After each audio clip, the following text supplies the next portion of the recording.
আসসালামু আলাইকুম গাইস, আজকে আমি খুবই সহজ পদ্ধতিতে খাসির মাংসর রেসিপি আপনার সাথে শেয়ার করব। তো ভিডিওটি অবশ্যই শেষ পর্যন্ত দেখবেন। এই তো আমি এখানে খাসির মাংস নিয়েছি। তারপর এখানে আমি দিয়ে দিচ্ছি পেঁয়াজ কুচি, খুবই চিকন করে কেটে আমি পেঁয়াজ কুচিগুলো দিয়ে দিচ্ছি। তারপর এখানে আমি দিয়ে দিলাম পরিমাণ মতন দারচিনি, এলাচ আর তেজপাতা। তো এইগুলো আপনারা মাংস অনুযায়ী দিবেন। এরপর আমি এখানে দিয়ে দিলাম পরিমাণ মতন তেল। দেওয়ার পর এখানে আমি দিয়ে দিচ্ছি আদা রসুন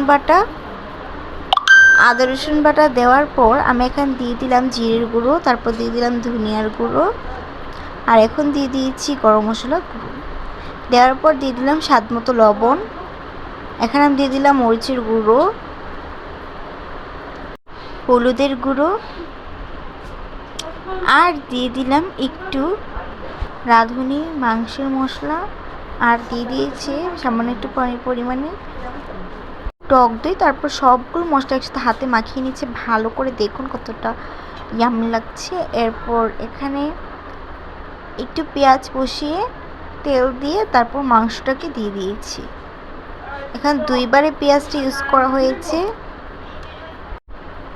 আর মাংসটা দেওয়ার পর সামান্য একটু পানি দিয়ে দিয়েছি। আর এখন আস্তে আস্তে মাংসটা কষিয়ে ভালো করে রান্না করে নিচ্ছি। একটু সময় ধরে রান্না করার পরই মাংসটা রেডি হয়ে যাবে। আর এই তো রেডি হয়ে গেছে। সবাই ট্রাই করুন, ভালো থাকবেন। আল্লাহ হাফেজ।